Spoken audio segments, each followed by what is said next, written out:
Hey guys, this is Germinal Van. If you haven't purchased a copy of my latest book, Thomas Sowell, A Misunderstood Economist, the time is now. You can always purchase the book on Amazon.com or on the GGV Publishing website. This book, as I always presented, synthesized the entire intellectual apparatus of Dr. Sowell. So I am definitely sure that you're going to enjoy this reading if you love Dr. Sowell and if you always support his work. So go ahead, purchase your copy, and enjoy your reading.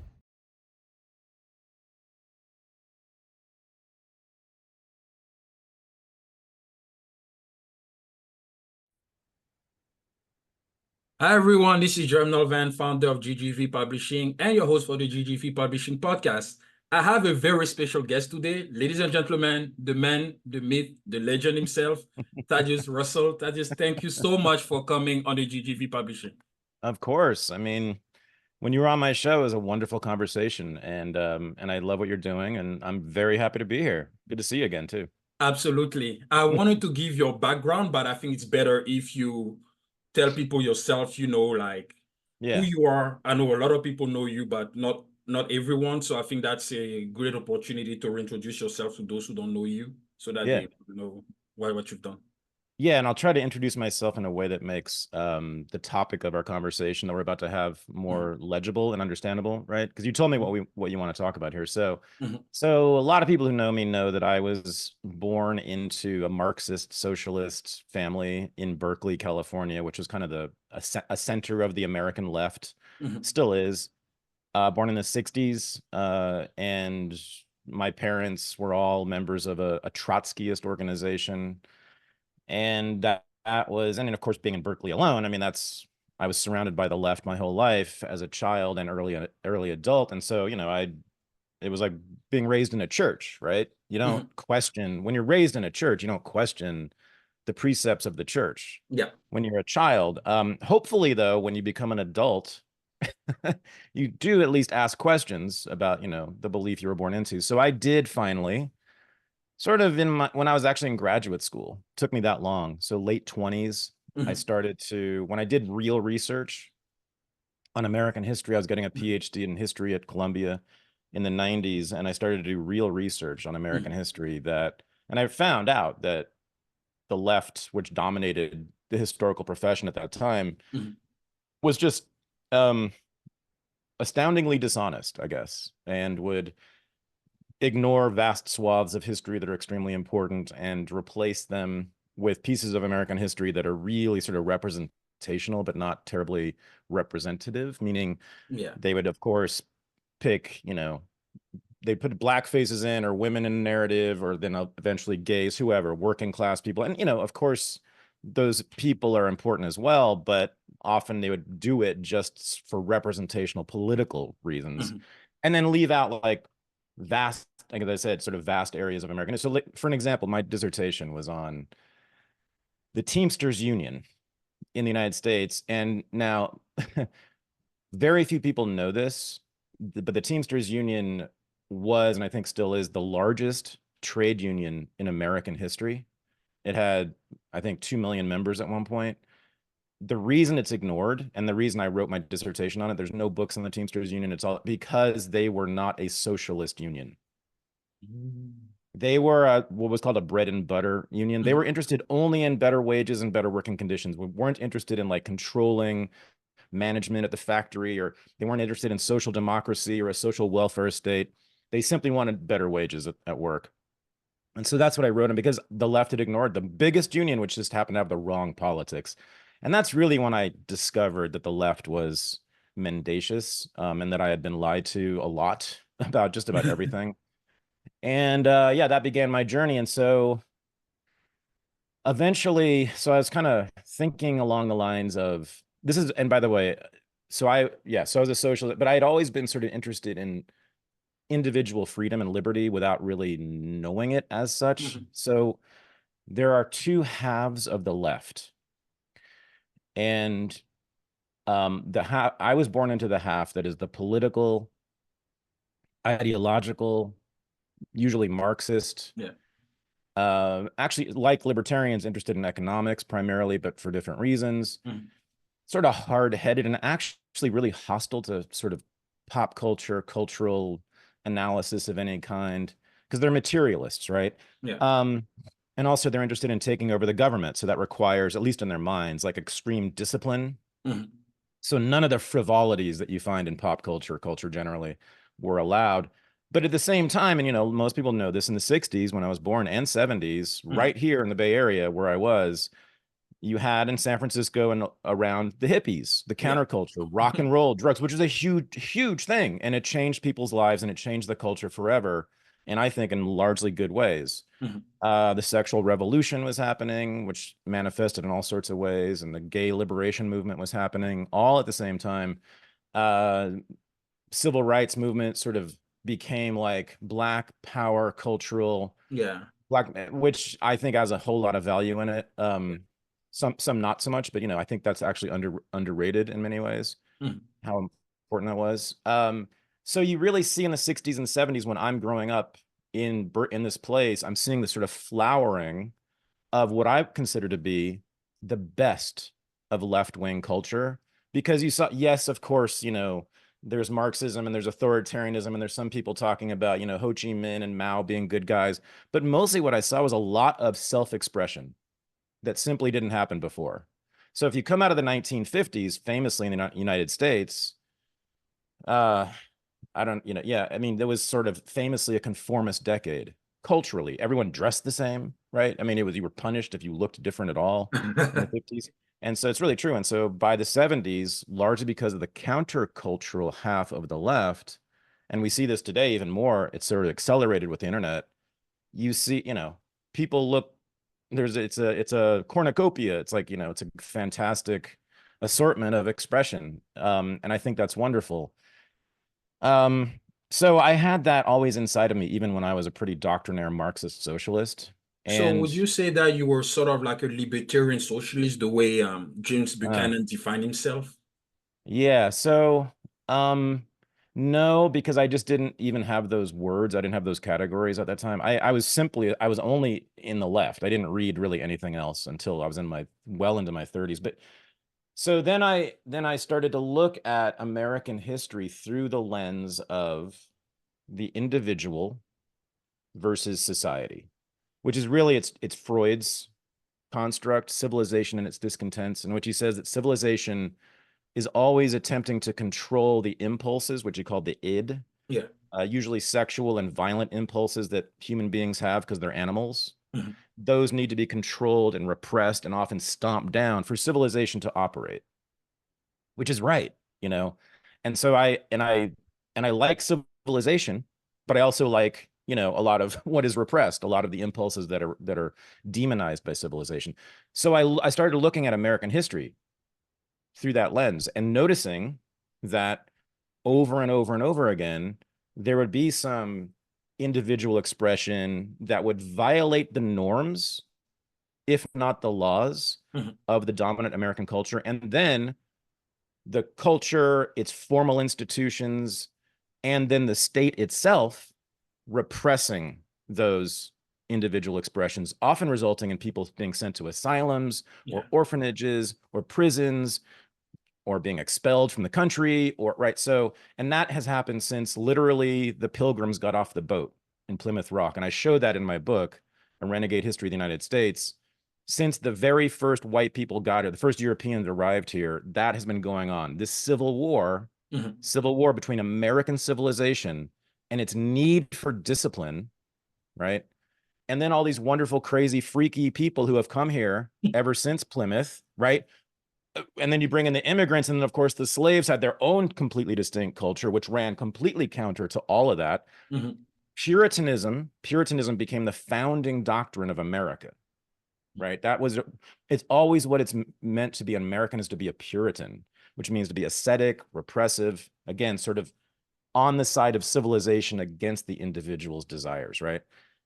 But this is a civil war because most people haven't been able to abide by that or wanted to abide by that. And every time there's a new group of immigrants that Mhm. comes in, they usually violate it and get repressed, and Yeah. they have to become white or American and assimilate. Yeah.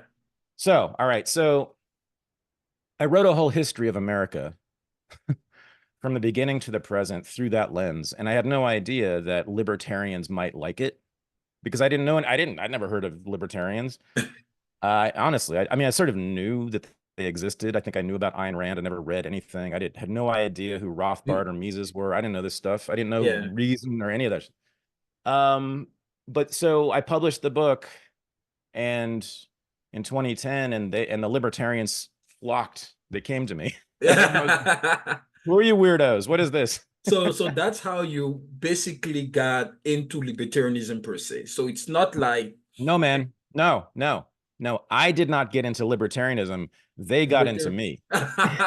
me. Well said. So they're the one who came to you. Yeah, it's Then true. and so I would assume that from that moment on, you decided to dedicate your your life to the cause of liberty, pretty much. Okay, right. So Libertarian, like Reason Magazine reviewed my book and said, they've been very nice to me. And then all the rest of them did too. Mises and Cato and everybody Mhm. sort of came to the book, and I was on everybody's show, And and I will actually libertarians. add the link of the book in the description of this episode. Okay. People to buy it. Yeah. So they kind of libertarians like adopted me, and Mhm, were very they loved the book, even though some of it, by the way, challenges libertarian ideas, as you mhm. probably know. And so I took that opportunity to learn about them, and so I started to like pay attention to them because I was on a libertarian podcast like every day for months. Um, and yeah, it turned out that I agree with libertarians on two areas. Which ones? They're big. Economics in the state. So pretty much, I think any question regarding economics or the state, I'm an anarcho-capitalist. Got it. So, If and then if I were to be, just, I'm clarifying who I am. And then sure. if I were to be a congressperson, which I never would, but if you made me be a congressperson, my voting record would be identical to Ron Paul's. Yeah. Okay. But hang on. But I've never identified as a libertarian. I have significant disagreements with each branch of libertarianism. Um, and I consider myself, therefore, to be a very friendly outsider. Mm. But then again, economics, the state, public policy on those three huge areas, we're in almost total agreement. Where I differ, and this is where we can get into it, is on culture. Can you expand? Um, so libertarian, I would say libertarian culture is derived from classical liberalism. I mean, the culture of classical liberalism wasn't just an economic program. It wasn't just a political program. It was also, if you read Locke, if you read Smith, if you read all of them, they talk a lot about like things, honest to God, like dancing and dress and language and education and all these, it's like, what are you talking about? And how to like teach your children and so, um, because they came up with the idea, which is a very smart idea, that if you regulate, discipline, and repress yourself, like Freud said, civilization, the state won't do it for you. The state won't have to do it for you. And therefore you always have an argument Mhm, for the self-regulating or self-governing individual mhm. to be sovereign. Yeah. Because, hey, I have my farm and my wife and my children, and I make a living on my own. I don't take any welfare. I don't do crime. I follow the laws. I follow the rules. I mean, right. And so therefore the state will leave us alone. We won't need a state. We will sort of prove our argument by our very behavior. Mhm, That individuals don't need a state to regulate them. We'll regulate ourselves. So that's a fantastic theory, and it does make sense in a lot of ways. But the mhm. problem is you end up living like a Puritan your whole life. And so you also don't, you're not allowed to indulge in the freedoms and the pleasures that classical liberals and Puritans and American formal culture always tell us are bad. And I'm talking about things, 100 years ago, that was jazz. Yeah. Right now, jazz is fine, but 100 years ago, that was jungle music. It was evil. Don't touch it. If you get anywhere near it, your daughter will marry some black man and never Yeah. come back. Um, all of it, right? So that's the tension that I've been playing with between real, like deeper individual cultural freedom Mhm. and the dictates of the civilization. That clash, that, and then so libertarian, so it actually introduces some new questions, I think, for libertarians about how to think about liberty. Yeah. Is it just a smaller state, which I'm all for, right? Mhm. Um, or is it deeper than that? So is that helping Oh yeah, clear up who I absolutely. am? Okay, yeah. Absolutely. In fact, the question I wanted to ask you was, what is your views on the the the minimalist one? So the state that is right above anarcho-capitalism, or should I say the Nightman watch state, pretty much. So those who want like very limited government, I'm more into that branch than the anarcho-capitalism. The reason why is because I agree with a lot of ANCAP's theories, but I also think that it's kind of quixotic to some extent, especially when it comes to the denomination of private property. Wait, did you So, say exotic? no, I know, I say quixotic. Oh, quixotic. Okay, Yeah, gotcha. yeah, Yeah. oh, definitely not I was gonna exotic, say no. because you have no business calling any political theory exotic, right? Because No, because absolutely we're not. exotic as hell, right? Okay, go ahead. So I wanted to know what was your opinion on those who believe in the Nightman Watch state, pretty much, like, so those who believe that we still need a state, like, to a very very limited scope. You're talking I about personally believe that I know that it may also sound unrealistic because the state is doomed to expand, but I still think that it's possible. What do you think? so you mean like minarchism? Yeah, That I minarchism. Yeah, okay. Okay, my attitude about the state is um I never see any part of the state. I have never in my life Mhm, seen any part of the state that I didn't want to reduce.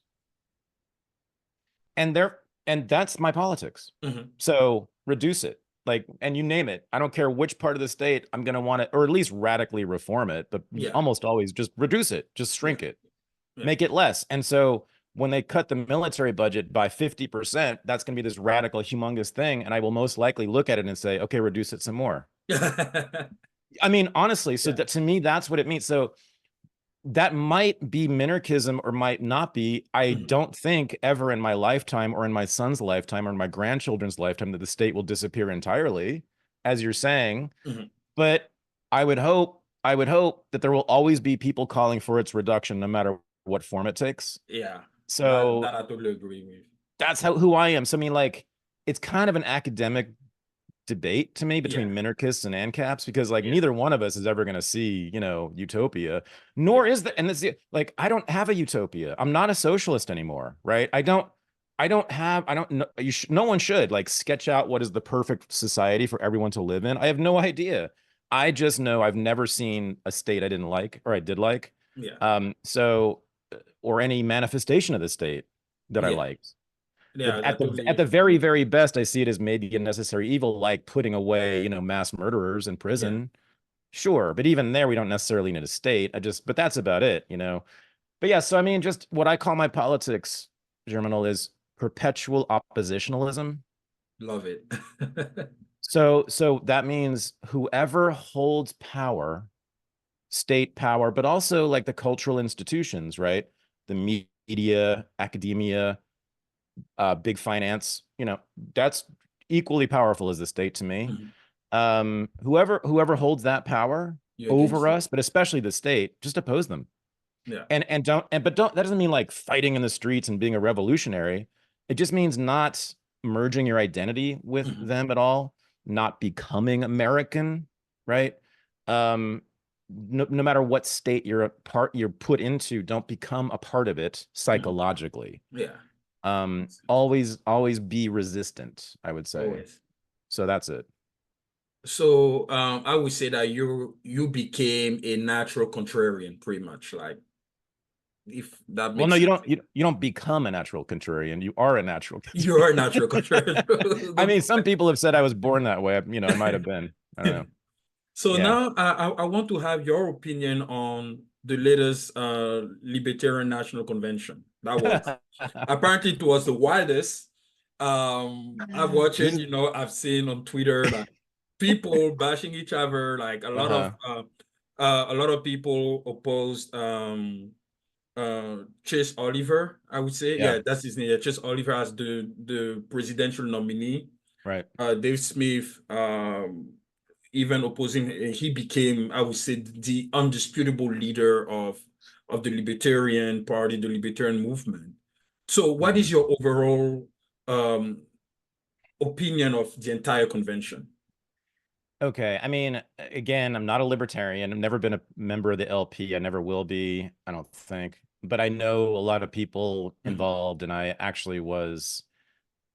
was actually employed by the Mises Caucus to give talks on their behalf when they were mhm, trying to take over, which mhm, they did. So they did take over the party, the Mises Caucus, and I immediately regretted it. Um, I do not like.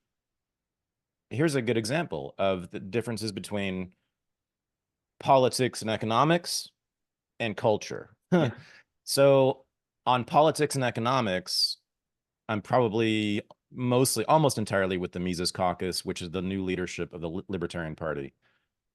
But honestly, um, I mean, judging by their Twitter account and many statements that have been made by some, not all, but some leaders of the Mises Caucus, uh, they're a bunch of racists and sexists, man. Like I don't, and I don't use those words lightly, and I have spent much of the last 10 years debunking claims of racism over and over and mhm, over and over. I mean, God, because I was on college campuses when everybody's claiming there's, the Ku Klux Klan at Oberlin and Antioch College, and I'm like, are you insane?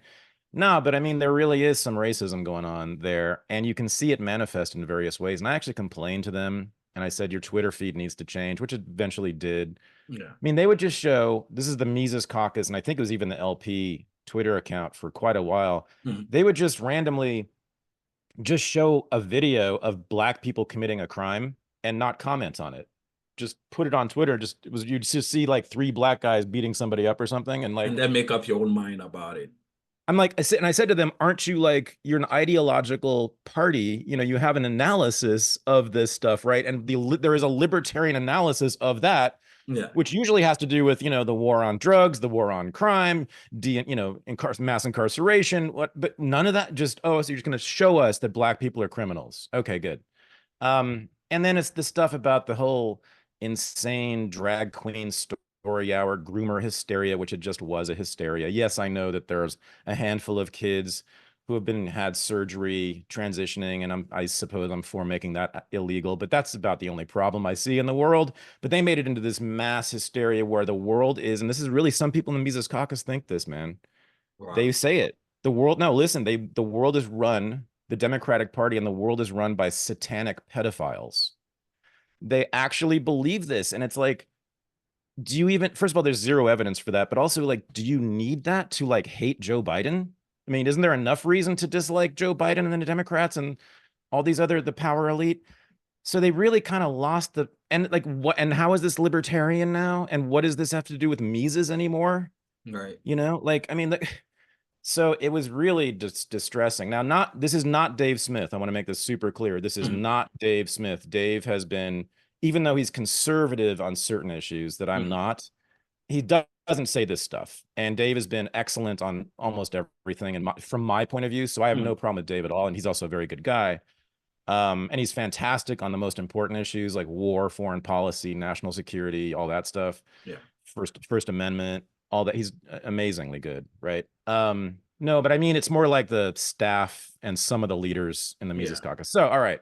So that's who took control of the party. Then they had their convention, and here's evidence of how they kind of moved in sort of an ugly to me right wing direction. Was they Mhm. invited Trump to speak?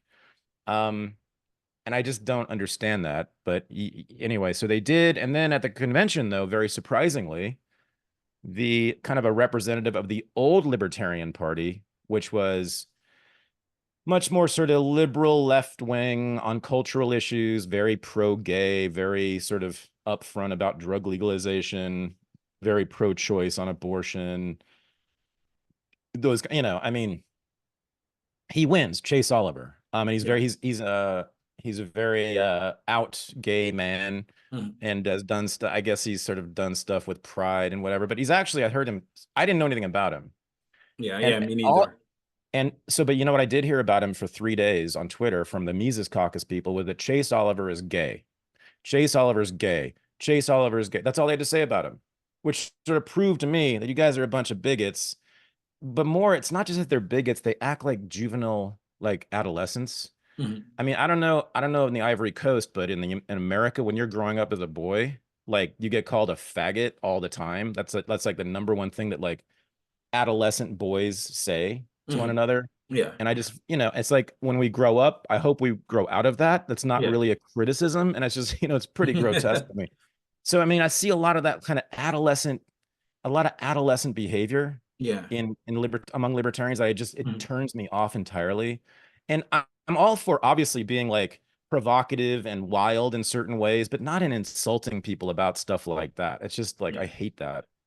And so I'm happy that they lost. And I'm not going to support Chase Oliver because I wouldn't support anybody, Yeah. but I'm happy they lost. I think he's fine. I heard him lay out all of his positions on the major issues, and I thought, what is wrong with this guy? I don't get it. I mean, it's just it's bigotry, man. And it's like this, it's sort of again, it's the cultural politics of like a 16-year-old American boy that I just find Yeah. gross. I So totally understand. And that's yeah. I wanted then to ask you, so since the Libertarian Party is now under the Mrs. Caucus leadership pretty much. So what do you think its future could be? Well, look, I mean, except that Chase Oliver is now the nominee, but you know, so they're split. I mean, the Libertarian Party is split. I don't know. I don't know. I am, you know, I'm friends with Angela McCardle, and you Mhm. know, she hired me to give a couple speeches for them too. So I mean, it's not. Um, and I know Dave. Dave's been on my show several times. You know, Mhm. I don't know. I mean, I would like for them to sort of have a more adult politics, you know, honestly. And I mean, I didn't love the old Libertarian Party either. But Mhm. here's the thing, man. I mean, ultimately, none of this really matters much, I don't think. I don't think the LP is ever going to be an important part of American politics. It never really has been. Yeah. I I I suppose if they got a really good candidate like a Ron Paul who could actually create a movement like Ron Mhm. Paul did, okay, maybe. Like then I'll change my mind, but they never have. And they've just put up one terrible candidate after another after another. Most of them weren't even libertarians who couldn't, and some of them were just idiots who couldn't answer simple questions about policy. So I don't know. I wouldn't work. I think we spend too much time thinking about the LP. It's really not significant one way or the other. That's my ultimate take on it. Got it. Totally Yeah. understand. And I mean, at the end of the day, you're still an author. You wrote two books. And I wanted to understand, so for any aspiring authors, what Uh, Thaddeus, has been your writing process to bring that book into being? Um, well, the first thing is you have to have an idea Mhm. for what you want to write about. And that should be the longest part of the process, which now some of that can be unconscious. Mhm. Some of that can be just living life and noticing things and maybe filing odd things back in your mind, but not actively thinking about them. And then Mhm. eventually they sort of culminate into some like coherent ideas that you can see. You have to, but then you have to be clear that the idea is new. Yeah, It's got to be new. It's got to be always. new, or why write it? Yeah, Um, I think. I mean, especially if you want to be like, you know, a public intellectual. yeah, To me, I mean, if you want to be a public intellectual, you have to say something new, or you're just repeating what other people have said. yeah. So there's that. It needs to be important in some way. I mean, in graduate school, that was the question we were always asked, you know, whenever we were writing a paper or making an argument about something was, who cares? Or why does it matter? You know, and you Yeah, have to have a good answer for that, right? And yeah. so you have to be able to explain why this is important, why other people should care about this, read about it. Yeah, so pretty Um, much what's the value they're going to derive from reading you. And yeah. And whenever you wanted to, so let's say you found your idea of what you're going Right. to write about. Do Mhm. you proceed then with writing an outline, or you just go straight, you open like a blank page and off you go? So when I was in college and graduate school, that's what I did. I was a big outline guy for my papers. Mhm. Um, but I know for me, writing books has been a completely different, pretty much unstructured, disorganized process. Um, I strongly recommend outlining though. I think if you don't have experience writing essays, and a Mhm. book is just, I mean, my kind of book, your kind of book is just a series of essays, right? Or it's Yeah. like one long essay. Mhm. So I mean, we're not talking about fiction right now. We're just talking about essays. Yeah. If you don't have a lot of experience with essay writing, and by the time I started writing books, I had written hundreds of essays, right? Yeah. Then I absolutely strongly recommend doing an outline. And here's how I used to do it. And this is a great process. And this goes for writing like a term paper or a book or an essay or an article. Mhm. I sit with a blank piece of paper, not even lines on it, just a blank piece of paper, and I look at and I think about the topic. This is after I've done reading, right? I've read Mhm. stuff, I've researched around, not thoroughly, but I've sort of done the basic preliminary research. And I let it sit in my head. I look at the blank piece of paper and I just started writing down any idea that pops into my head. Mhm. Boom. I'm going to do this idea, and I circle them. And then I look and then I see this blank piece of paper that now has like circled words, ideas. And then I start to look at how they might connect to each other. And I think, oh, this argument about whatever the Federal Reserve, connects to, the point about banking system. So I'll draw a line between those circles, and then maybe another line connecting another circle, et cetera. And then I start to form the logical chain that makes up my thesis, right? And then I look at this, it's kind of like a map then, Yeah. right? So then logical connections have now started to be made. This is the initial logical connection. So I look at those, then I sit that down next to Mhm. me, to my left or to my right. And then I have a lined piece of paper. Or I can do you can do it on a computer too at that point, but I think writing it down is actually better. Yeah, I And I look personally at like it, that too. then I start to write my outline. And or no, wait, no, sorry. Then there's a thesis statement. So or the hypothesis, I should say. Yeah. When you have your map, look at that and try to come up with a hypothesis. Mhm. Put that at the top of your contents, your outline, Mhm. and then each paragraph you're gonna diagram it basically, but like outline it. Yeah. So sub thesis statement for the paragraph, and then 1, 2, 3, 4 pieces of evidence, Mhm. which can be from a text, or it can be a statistic, or it can be a picture, right? But some actual evidence, which is the thing that people always forget about. True. When I was teaching, I was a professor for about 25 years. So, I mean, I've read God knows how many hundreds of essays by undergraduates, and that's 95% of them lacked evidence. They didn't understand what that meant, right? Just making a point, making an argument or a thesis, it doesn't do anything. You have to prove it. You Yeah, have you to have to prove support it. it. Yeah. Support it, I mean. Yeah, and then once you have a good outline within it, ideally like page numbers, that you're gonna reference in your paper, then sit down and the thing writes itself. Yeah. When you have a good outline, you're done. I mean, it's so easy. Once I have a good, thorough outline, Yeah. writing the thing. And so people who find writing difficult, which I don't, most people find it very painful and difficult. If you get a good outline together, I promise you, life will be just a breeze compared to doing it without one. So And I writing couldn't becomes agree much more. easier that way. Yeah, Yeah. absolutely. I always recommend. So a lot of people ask me questions on social media since I started GGV publishing, and they ask like, "Hey, like, how do you write a book? Like, what is your strategy?" I always say you need an outline. An outline is like a business plan. You need a Hmm. plan. It's like Yeah. a living document.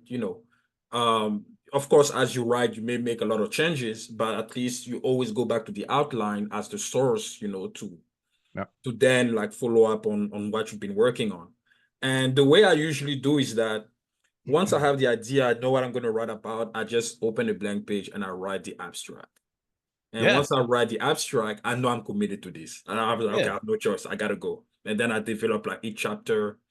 and I write the main idea of each chapter, what I'm going to talk about for each chapter. So Yeah, I even think that it's on top of like having like a general outline, it's even good to have a chapter by chapter outline too, so that it's very well structured and you know now like what you're going to talk about and how you're going to go about it. So sure. how long it took you to write a renegade history of the United States? Right. So the reason my process for my books is weird is that the second Renegade came about in a weird way, which was that it started as a series of lectures at Mhm, Columbia that I'd given. I was teaching the Intro to American History course. It's like the survey of all of American history from the beginning to the present, mhm, year-long course. And so I was doing that, and and as I said, I started to see history through that lens of individual versus society. mhm, And so that's when I put those ideas into practice, into an actual sort of lectures, which are really essays, right? mhm. Um, and the students really liked it, and I felt like I was onto something. Like I was coming up with new arguments about all of the major chapters in American history, and it's kind of getting excited about it. So that I did that for a few years, and then they fired me. And How so I come? had to. Oh, well, I wrote about this. You can look at it online. I wrote a long piece in the Huffington Post about it. I mean, two reasons. I'm a white man. I mean, these are the reasons I was told. I was told I'm a white man. Swear to God, they said this to me. I swear to God. Um, Number two, I, in my job talk, which, you present your work to the Mhm, faculty, um, it was about, it was an essay about Black culture, basically Black American culture in the 1950s and its mhm, relationship to the civil rights movement. So that essay that I presented at my job talk at Columbia for my job, that became published in the leading American Studies scholarly journal. It is now today, it's the most downloaded article in the history of that journal. oh, It wow. is maybe my best work as a historian, I think. And when I presented it, half the faculty told me it was the best job talk they'd ever heard. And the other half, like, either walked out, booed me, asked me all these nasty questions, or wrote emails to the search committee telling them that I had no place being in academia. I was unfit to be a professor. This was offensive. It's a very complicated story, but Yeah. basically what I was told was, and this was a colleague told this to me, said, you, he said to me, you cannot write about Black culture. White people can't write about Black culture. Yeah, I mean, it's just like, all right, which racism are we living under now? Like, what is this Right. racism? Here's the newest racism. Okay, like, let me know next time you impose a new racist regime. But yeah, you're not allowed to write about. Okay, um, but I think it was other things. I mean, I was also told that they were not going to hire a man. I was told that they weren't going to hire a white man. That happened to me twice. Anyway, so I got fired. This was 2006, and I didn't know what I was going to do with my career, right? I had a PhD. I'd spent 10 years on this PhD, I was a very successful professor at Columbia Mhm, and Barnard College. But I was like, they're not going to let me teach in academia. So very fortunately, I lived in New York City at the time, and I happened to have some friends who were in publishing, who were pretty high up in publishing, and one was an mhm, agent.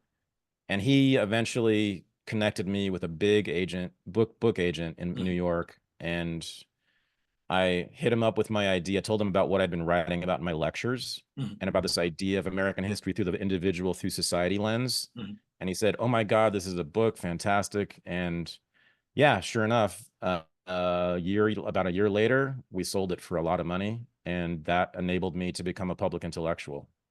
Wow. Um, Even though it's been hard, because then right after that was the recession, and became Yeah. harder to sell books. But whatever, Yeah. that launched me as a public intellectual, Yeah. and I was Purple able to intellectual. leave. Yeah. Um, so yeah, and then I spent okay, so I had these lectures that were like the backbone, the skeleton of the book.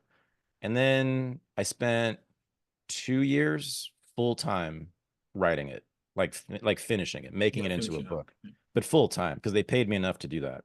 So I had, yeah, basically full time for 2 years after having written the lectures for about 3 or 4 years. So total of about 5 or 6 years for that one, something like that. Wow, Yeah. so you went through a lot. Like, oof, I did not know the backstory of how this book came to being. But it's so disappointing to see. And this is one thing I noticed about Ivy League schools in general too. And your story reminds me of Roland Fryer or Freyer, I think, who Prior. he wrote like a 100-page study on police brutality, and Hmm. Hmm. you know the story. They say like you Hmm. can publish this.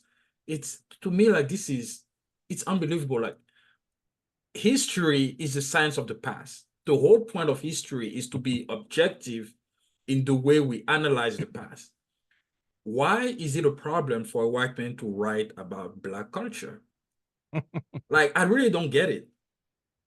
Well, I mean, you're not from here, so you don't know what this is about. Like, it's funny. Um, it's like when I was on Joe Rogan's show, he kept saying like, "Wait, universities are supposed to be about the free exchange of ideas. Why did they do Exactly. this?" And I sort of laughed. I was like, "It's so funny when people don't know about this place."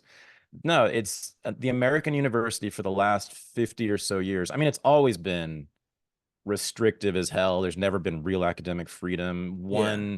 One political ideology has always controlled academia. For the last 50 years, it's been the left. But before that, it was conservatives. You know, they controlled Yeah. it. If you were a communist or a leftist of any kind, you got blacklisted, right? And that's sort Yeah. of well known. But for 50 years, my lifetime, basically, the left has controlled it. And the problem is, for me, is that the left itself changed during that time, right? So I can handle socialists and Marxists. Like, to me, they're actually principled. They Yeah. have an argument. I even agree with some of Marx. If they're like serious, Marxists, and so, I mean, they're fine, and they're not they tend not to be authoritarian, at least within academia. Mhm. Um, and they're smart, and I've learned from them, and but no, they got supplanted.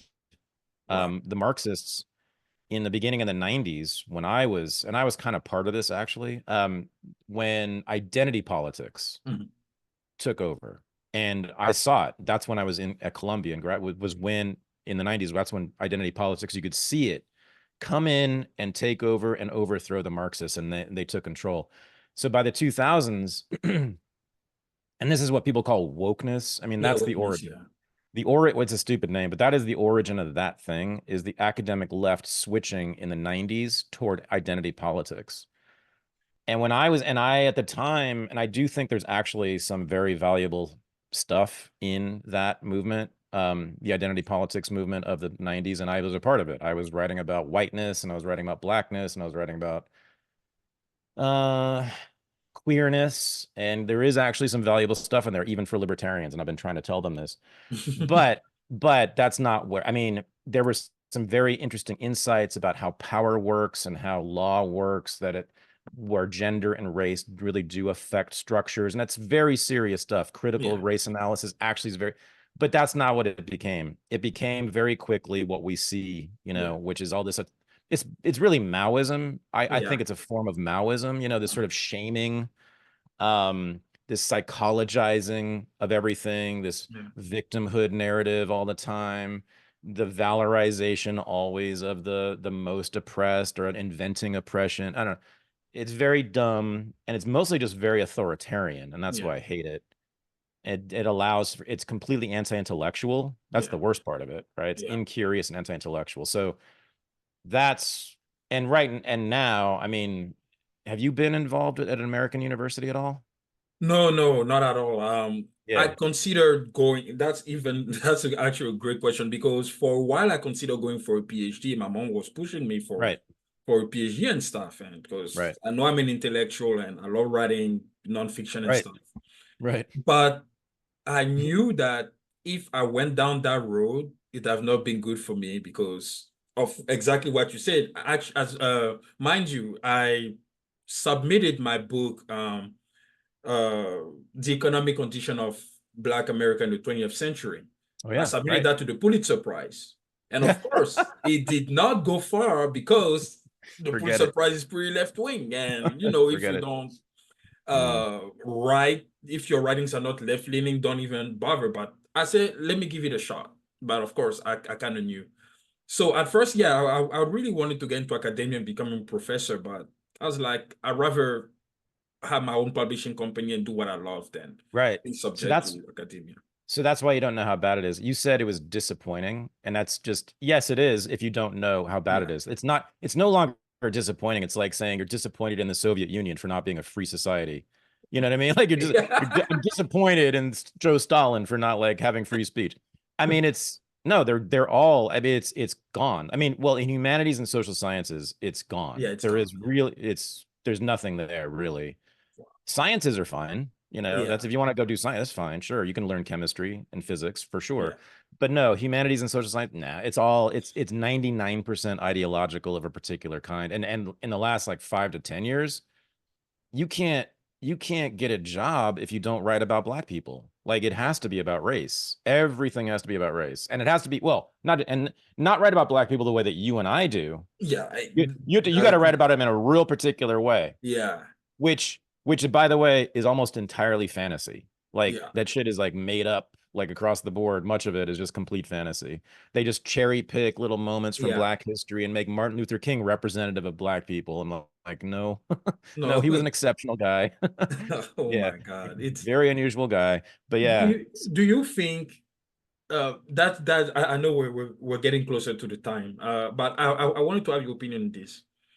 Do you think all of this is rooted in white guilt? Like why white guilt is so profound in this country? I understand that slavery was a bad thing. Yes, of course. There's nothing cool in human chattel, of course.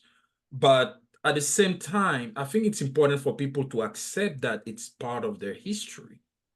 But in this country, they're trying to get rid of it completely. And uh, if you're saying, and the worst part to me is that they don't even consider the context.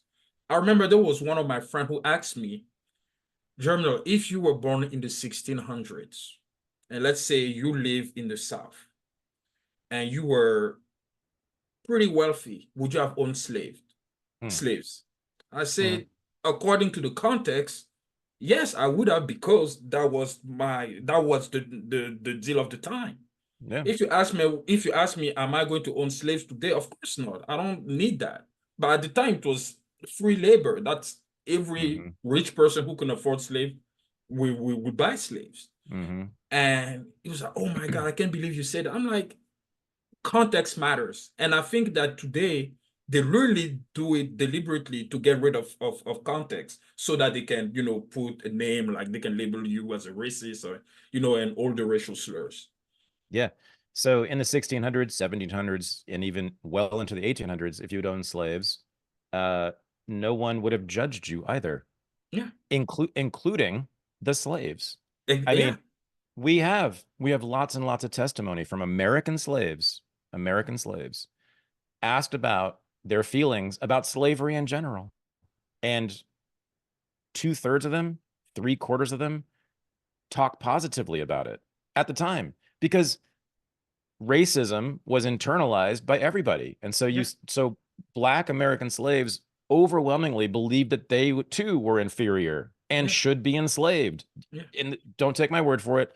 Read the WPA slave narratives. They interviewed 2,000 ex-slaves in America. And there's statistics, people have tabulated what they Yeah. said, and that's it. It's like a strong majority were pro-slavery, Yeah. essentially. That was the reality, and I don't know why they refused to accept that that was the reality of people back then. And again, context matters. And today, Right. like, and I think it was, I forgot her name, but I think it was Robin something. I can't remember her full name, but she wrote like White Guilt, and she made, Robin DiAngelo. yeah, Robin Gensler, thank you. Mhm. She made a lot of money, charging like $40,000 speaking fee, just to Mhm. make white people feel more guilty Mhm. Mhm. about race relations in this country. This is crazy. Mhm. But you raised one of the most interesting questions, which is about this bizarre thing in America that's pretty much only in America, which is not just white guilt, but sort of political guilt in general about the Yeah, past, but yeah, especially about race, of course, right? yeah, So I don't think there's ever been another country in the world that has had this kind of expression of guilt, collective guilt among the upper class. oh yeah, absolutely. it's an upper class thing. The upper class in America is always feels terrible about what its ancestors did. And it's like, I don't know of any other country that does that. Even in Europe, they don't do that. It's so strange to me. And I don't actually have an answer for why that is in America. I should. It is one of the weirdest things ever. It didn't really happen until after World War II, though. So, like most questions like this about the United States, it's a World War II question. And Yeah. here's here's what I can tell you about it that I think will help sort of answer this question to a bit. And I've been writing about this. This has been my work lately. So World War II, right? As of 1939, 1940 even, Americans didn't know who Adolf Hitler was. They didn't know who Tojo was. They didn't know who the Nazis, most Americans, really honestly, they didn't even know. They were just, nor could they care. They didn't Yeah. care about Japan or Germany or Italy or any of that. Isolationism, right, was like Yeah. dominant here. Americans generally just didn't want to go to war at all. They wanted to Yeah. stay home and mind their own business. God bless them. But so Franklin Roosevelt, on the other hand, had wanted to go to war with Russia, with Japan and Germany since he was a kid. He'd been planning for it. As soon as he took office in 1933, you know, his first cabinet meeting was a plan for war with Japan. They laid out maps on the table. His first cabinet meeting when he's president. He says, we're going to war with Japan. Here's the plan for it. And so for the next 6 to 7, 8 years, that's what he was doing. He was trying to get Americans invested in going to war. I have a burning question. Yeah. Do you believe then that he's the originator of Pearl Harbor? Um, in a broad structural way, of course he was. He all but forced Japan to do it by cutting off all the trade, by shutting off the supply of oil. Japan was 90% dependent on the United States for imports for, you know, crucial supplies. Like they have no oil, they have no natural resources on that island, like Yeah. none basically, and not enough food either to support the population. So to remain a powerful industrial military might, Japan, just so they could stop all these imperialist European countries from invading them and conquering them and manipulating them, they had to have oil. And when the US cut off their oil supply, they were forced to move outward into the Pacific to conquer more islands, etc. And that was being backed up by the US Navy. So they were essentially forced, yes, to attack Pearl Harbor for their own survival as an industrial nation. But that's that answer. So on the sort of ideological level, Americans just didn't care, didn't want to do this, didn't know, who cared. And so once the war starts, Roosevelt actually hired Margaret Mead, the famous anthropologist, Ruth Benedict, who was another famous from Columbia, by the way, Franz Boas, all these anthropologists who were experts on race to come up with a set of propaganda, books, articles, speeches, best-selling books were written about how this was a war to liberate the races of the world. It was that there were races of the world, not just Jews, but others who were oppressed, downtrodden, who were going to be liberated once the United States won the war. So it became a war again, and it also they established the idea that racism was bad. That wasn't a thing before World War II. Most people were sort of casually racist. It was not a big deal, and you never punished for it. Yeah. After World War II, that all changed.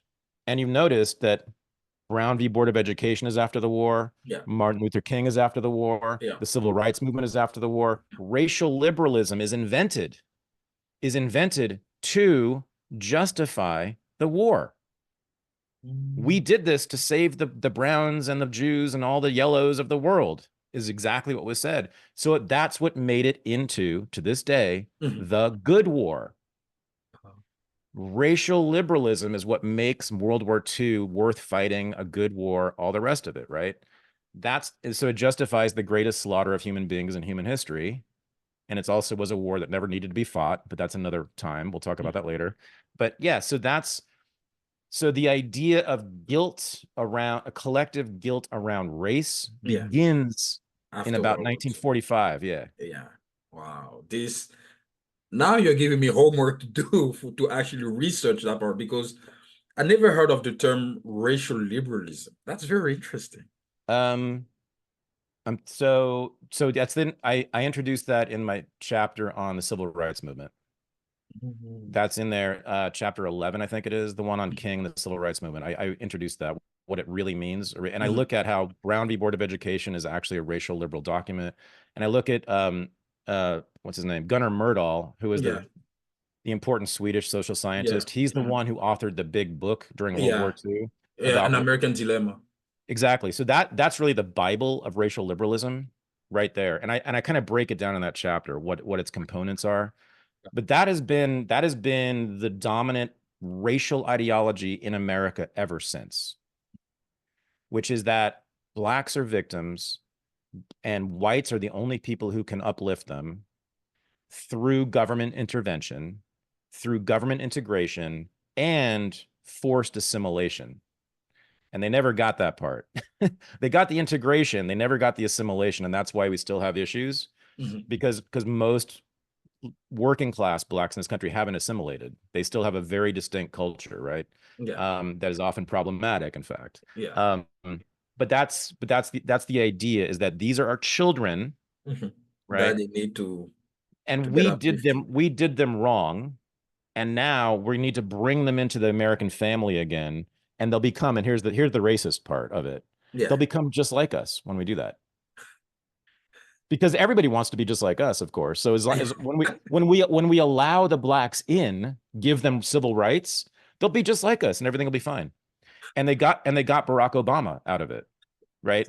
He's the example. right. That's what they wanted was a Barack Obama, right? Yeah. But they didn't. They got a couple Barack Obamas, but mostly like look at hip hop today. They're not. They did not assimilate. They did not No. assimilate. But it doesn't matter. It's the racial liberal mind, Yeah. like how they think and how that ideology thinks. It's Mhm. very, it is paternalism. It's a paternalistic racism, Yeah. right? We're going to uplift them by getting them into our institutions because, of course, they need to be in the white institutions. They need to go to Harvard and colleges, and they need to dance ballet just like us and play baseball just like us. Yeah. And every time white liberals see like some field of endeavor in society that doesn't have black people in it, they panic and they have to have some charity to go recruit black kids to play golf. I just saw this the other day. Like there's lack of equity in golf. I'm like, what do you mean? What if black people just find it boring? Like, what if they think it's just boring? I've seen it with ballet. I've seen it with ballet where it's like I've seen like cover stories on the New York Times Magazine about how, oh my God, there aren't enough black girls in ballet. We have to. I'm like, what if they think as What if if they're black not people need interested? as if black people need help dancing? Like, are you kidding me? Like, it's as if they don't have like places to go dance or something. I mean, right? What if they just don't like it? Like most of us, I mean, unbelievable. But that's racial liberalism. It's so paternalistic, Oh my and God. it's still paternalistic. When I was in, man, so I said I spent 25 years, 30 really total in academia as a student, as a professor. The paternalism I saw to this day makes me sick to my stomach. I mean, here's how it manifests. Mhm. You, as a black student or faculty member, you can say anything you want and no one will contradict you. No one will argue with you. No one, they'll just let you say anything you want, which is treating them like children, right? Literally. If you don't take them seriously, that's how so that's what I immediately like did away with when I was a professor. Like I treated my black students just like the other kids, which Yeah. meant that I fucking challenged them if they said something stupid or wrong. Yeah. And the thing is, guess how the black students responded to that? They You're loved it. racist. No, they loved Oh, it. they said they They love. loved it because they saw that I was treating them like an adult, like a human, like the other white kids. I wasn't like, oh yeah, Jamal, whatever you say is correct. I won't contradict you. No, it was no, that's a stupid argument. Where's your evidence? And they were like, oh my God. Yeah. That was my experience. I mean, universally, they loved it because, and they said this to me. They were like, you're the first professor who's treated me like a grown-up, like an intelligent person. I was like, Right. wow, exactly. But it's horrible, man. It's But of course, the disgusting. faculty saw that as a threat to their rule, so they said, "You're out." Right. Crazy. Yeah. So I'm gone. But it's better to be free and independent. That's why I say it's better that you never went there. Yeah, because and yeah, as I said, like for a while I strongly considered an academic career, and then I was like, I'd rather do my own work, owning my company and do that than being constrained by a faculty that would tell me that I have to be necessarily left wing in Right. order to stay And there. And the thing is, now we can't, like 30 years ago, there was really no way to do what we're doing, but now Yeah, we can, right? yeah, The academic monopoly on public intellectual discourse is almost destroyed. I yeah. mean, where do people get their ideas from these days? They don't go looking for professors. They listen to Joe Rogan, they listen to Germinal Right. Van, they listen to Thaddeus Russell, like, Exactly. um, and every single day their monopoly recedes in power more and more. I mean, so the future looks super bright for anybody Yeah. who wants to do this work. And it turns out, like, yeah, 90% of Americans are complete idiots and don't know anything and will never care about what you and I talk about ever, no matter what, right? Yeah. But there's like 5 to 10% who actually do. And Yeah. that's millions of people. Yeah, that's So millions of people. Yeah, absolutely. there's plenty of people there's enough people who are interested in our work to make it Absolutely. very possible. And actually, I know lots and lots of podcasters who make way more money than faculty at Harvard do. Oh yeah. I think like even just the prestige of going to those academic institutions is kind of dying at this point. Like people realize that, Yep. especially that now that we have like complete access to resources, technology, and everything, when you Yep. know that you can make money through social media and you can literally do it full time, why bother with going to, to college? Of course, there's some degrees that you kind of need if you want to become a dentist, a doctor, a lawyer. Yeah. Yes, you definitely need, or even an engineer. Absolutely. Sure. Sure. But if it's to become, I don't know, if you study something like even political science or, Mm-hmm. any of the social sciences at Mm-hmm. this point, Mm-hmm. you're better Right. off you're better off with a YouTube channel literally teaching history there than going through the whole process of a PhD, and then they're going to do office politics on you, and like you can't graduate, you can get you can get your PhD unless your Yeah. dissertation fits a specific narrative. So it's crazy. Oh, it's the worst place to go now. Yeah. I mean, when I got in, I started in 91 graduate school, Yeah. and it was at that point, it was still relatively free enough that I could kind of make my own thing in there Yeah. without being hassled, but not now. Not Yeah, no, now. now it's done. No, it's Now over. it's done. So, yeah, man. Absolutely. Well, Thaddeus, thank you so much for coming to the GGV Publishing Podcast. It was amazing to have you. I hope you will be writing a book soon and send it to us. I'll be honored to publish you, honestly, if you're looking for a publisher. But All it right. was it was it was great to have you on the podcast. Thank you for coming. Thanks, you, man. Appreciate it very Absolutely. much. It was fun. Thank you.